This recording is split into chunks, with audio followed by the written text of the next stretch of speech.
میرے نبی کریم علیہ الصلوۃ والسلام نے مصلی سے دل لگانے کا درس دیا. حضور نے توجہ دلائی. صحابہ اس ذوق کے حامل لوگ تھے. وہ کوشش کرتے تھے. جناب صدیق اکبر رضی اللہ تعالیٰ عنہ کا عبادت کا مزاج ہمیشہ قائم رہا. حضرت عمر فاروق ساری رات اللہ کے حضور کھڑے رہے. حضرت عثمان غنی رضی اللہ تعالیٰ عنہ عشاء کی نماز پڑھ کے 2 رکعتوں کی نیت باندھتے تھے. 15 سپارے پہلی رکعت میں پڑھ دیتے اور 15 سپارے قرآن مجید کے دوسری رکعت میں پڑھ دیتے.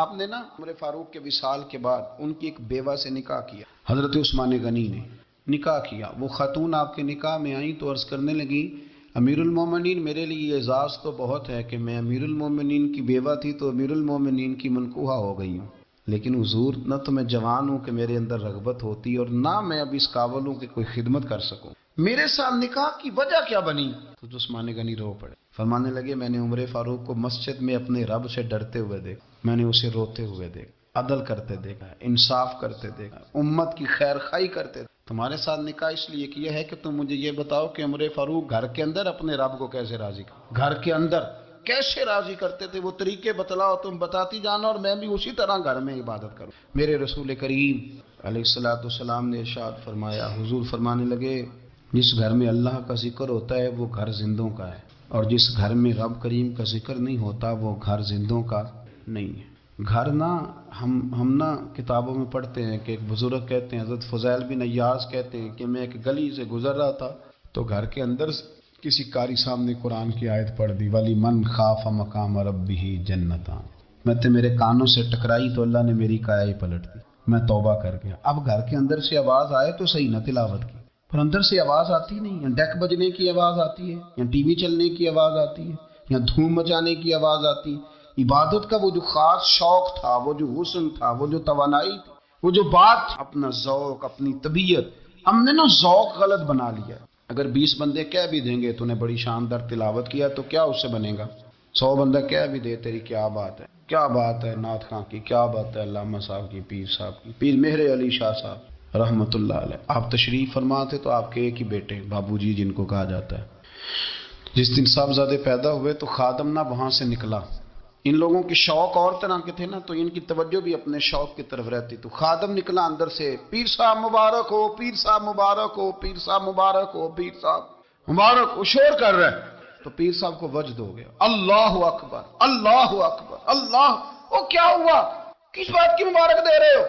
کہ حضور اللہ نے بیٹا دیے. تو آپ فرمانے لگے اچھا حضور آپ کیا ہوا؟ آپ تو پریشان ہو گئے. فرمانے لگے جب تو نے 3 دفعہ کہا نا مہر علی کو مبارک ہو تو میں سمجھا تھا شاید تجھے کسی نے بتا دیا ہے کہ مہر علی سے اللہ راضی ہو گیا. میں سمجھا تھا کہ شاید تو یہ خبر لے کے آیا ہے کہ کسی نے بتایا ہے کہ مجھے آج خبر ملی ہے کہ مہر علی سے رب اچھا پتر ہوا ہے. الحمدللہ، اللہ کا شکر ہے.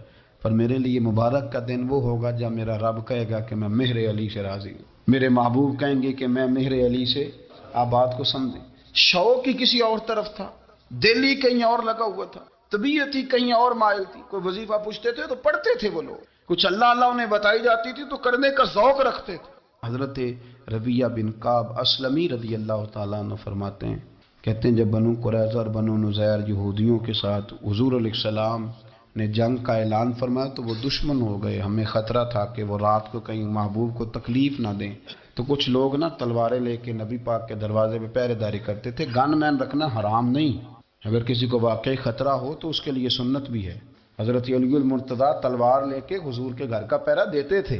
حضرت ربیہ بن کعب اسلمی رضی اللہ تعالیٰ عنہ فرماتے ہیں کہ رات میری ڈیوٹی تھی کہ میں حضور کے گھر کا پہرا دوں گا. تو فرماتے ہیں میں باہر سن رہا تھا، ساری رات ہی میرے نبی پاک نے اللہ کی طرف، ساری رات، کبھی تسبیح، کبھی تحلیل، کبھی تحمید، کبھی تکبیر، ساری رات.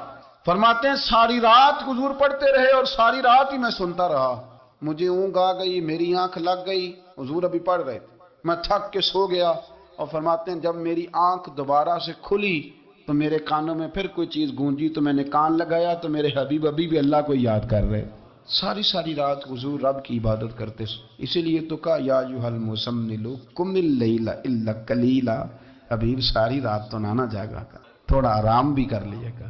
میرے بھائی اپنا مصلی، اپنی عبادات، اپنے وظائف اللہ اللہ جو آپ نے کسی سے سیکھی ہے اس کو کبھی کمزور نہ ہونے دیں. شجرہ شریف جو کسی بزرگ سے آپ لے لیتے ہیں تو کیا رسم ہے کوئی؟ اس پہ کچھ لکھا ہوتا ہے، وہ پڑھنے کے لیے دیا جاتا ہے. اس پہ لکھا ہوتا ہے کہ یہ اللہ اللہ آپ نے کرنی ہے. ساری زندگی کسی اسکول میں داخل ہو گئے اور وہاں جا کے آپ نصاب ہی نہ پڑھیں، کتاب ہی نہ کھولیں تو پاس ہو جائیں گے؟ وہ کہتے ہیں میں 20 سال جاتا رہا ملا کچھ نہیں. تو آپ نے لیا کیا ہے؟ ایک اتنی سی کتاب تھی، اس کو تو کھول کے آپ دیکھ نہیں سکے، اس کے وظائف تک تو رسائی نہ ہوئی، اس لیے کہ اللہ اللہ کرنا مشکل ہے. حضرت سیدنا امام اعظم ابو حنیفہ رحمۃ اللہ تعالی علیہ کے ساتھ ایک شخص کہتا میں نے نماز پڑھی تو عشاء کی نماز تھی. یہ جو لوگ بڑے ہوتے ہیں نا، جن کے پیار کرنے والے بڑے ہوتے ہیں، ان کے گرد خوف بھی بڑا ہی ہوتا ہے، انہیں بڑا ڈر لگتا ہے، بڑی بعض اوقات آزمائش ہوتی ہے. عشاء کی نماز کہتے پڑھی تو امام صاحب نے نا عشاء کی نماز میں تلاوت کی آیتیں فَمَن يَعْمَلْ مِثْقَالَ ذَرَّةٍ خَيْرًا يَرَهُ وَمَن يَعْمَلْ مِثْقَالَ ذَرَّةٍ شَرًّا يَرَهُ. فرمایا جو ذرہ برابر خیر کرے گا وہ بھی قیامت میں دیکھے گا، اور جو ذرہ برابر شر کرے گا وہ بھی قیامت میں اس شر کو دیکھے گا، اس کے سامنے آئے گا. تو وہ شخص کہتا ہے کہ سارے لوگ نماز پڑھ کے چلے گئے تو امام صاحب رحمۃ اللہ علیہ نے اپنی داڑھی پکڑی رو رہے ہیں. کہتے ہیں اور ذرہ برابر نیکی کا بدلہ دینے والے، اور ذرہ برابر شر پہ سزا دینے والے میری سفید داڑھی کو دیکھ. مالک میرے ذرے ذرے سامنے نہ لانا، لوگ تو میری بڑی قدر کرتے ہیں دنیا، میں تو بڑا پہچانا جاتا ہوں، لوگ تو میری راہوں میں پھول لیے کھڑے ہوتے ہیں، مجھے بڑا نوازتے ہیں، قیامت میں رسوا نہ کر دینا، میرے لیے مشکل ہو جائے گی. وہ کہتے ہیں میں نے امام صاحب کا درد دیکھا، مجھے کوئی کام تھا تو میں چلا گیا. میں نے کہا کہ وہ اس وقت اللہ کے حضور حاضر ہیں تو میں دوبارہ آؤں گا. کہتے ہیں میں تہجد کا وقت آیا تو امام صاحب وہیں بیٹھے تھے اور ان کی داڑھی آنسوؤں سے بھری ہوئی اور زور سے داڑھی پکڑی ہوئی، کہنے لگے مالک رسوا نہ کر دے، قیامت میں رسوا نہ کر دے. یار جو ہدایت یافتہ لوگ تھے وہ تو ڈرے ہوئے تھے، وہ تو سہمے ہوئے، وہ تو کہتے تھے یہ اس کا فضل نہیں، اس نے بلا لیا، یہ اس کا کرم نہیں. حضرت باعزید بستامی کسی کافر کو دیکھتے تو رو پڑتے، کہتے مالک تو کتنا کریم ہے، یہ بے ایمان رہ گیا، تو نے اپنے فضل سے مجھے اپنے نبی کا غلام بنا. وہ رو پڑتے. یہاں تو لوگوں کا دعویٰ ہی بڑا ہے. نمازی اللہ خیر فرمائے وہ تو دوسروں کو گھورتا ہے، وہ کہتا ہے جنت کا میں مالک ہوں، کنجیاں میرے پاس ہیں، میں کسی اور کو گھسنے نہیں دوں گا. اور اگر 2-3 حج کر لے تو پھر تو وہ کہتا ہے کہ اب میرے سے پوچھ کے لوگ جنت میں جائیں گے معاذ اللہ. اور اگر وہ 2 4 5 7 دفعہ کوئی نفل پڑھ لے تو پھر وہ کہتا ہے چھوڑیں جی سارے لوگ بے عمل ہیں، میں اکیلا نیک ہوں. نہ ایسا. قرآن مجید نے کہا قد افلح المؤمنون، فرمایا تحقیق مومن کامیاب ہو گئے. کون سے مومن کامیاب ہوئے؟ الذین ہم فی صلاتہم خاشعون، وہ مومن کامیاب ہوئے جو اپنی نمازوں میں خشوع کرتے ہیں، اپنی نمازوں میں عاجزی کا مظاہرہ کرتے ہیں، وہ مومن کامیاب ہوئے. الذین ہم فی صلاتہم خاشعون، وہ لوگ جن کی نمازوں میں عاجزی ہے، جو گڑ گڑاتے، وہ مومن کامیاب. خشوع کا مطلب ہوتا ہے دل کا لگنا. بڑا جھک کے کوئی بندہ کسی کو سلوٹ کرے تو اس سے دل نہیں لگا ہوتا، بلکہ جس سے دل لگا ہوتا ہے دل اس سے لگا ہوتا ہے. نماز میں عبادت میں دل لگ جائے تو مطلب یہ کہ خشوع حاصل ہو گیا. وہ کہے کہ میں نے بڑی جھک کے رکوع کیا اور بڑی میں نے دبا کے سجدہ کیا، تو احکام تو ایسے ہی ہے، کرنا تو ایسے ہی چاہیے، لیکن خشوع کا معنی کیا ہے؟ دل کا لگنا. غور کرنا ہے آپ نے بات پہ. خشوع کا معنی دل جب تک نہیں لگتا نماز میں خشوع نہیں، دل جب تک نہیں لگتا تلاوت میں لذت نہیں، دل جب تک نہیں لگتا ذکر کا مزہ نہیں، دل جب تک نہیں لگتا غلامی کا مزہ نہیں، دل جب تک نہیں لگتا عقیدت محبت، یہ سارے لفظ بے معنی. دل لگنا بڑا ضروری ہے. اب ایک حدیث جب پڑھوں گا نا تو آپ کہیں گے کہ اتنی بڑی بات اور ہمیں خبر ہی نہیں کہ دل لگنا کتنا ضروری ہے.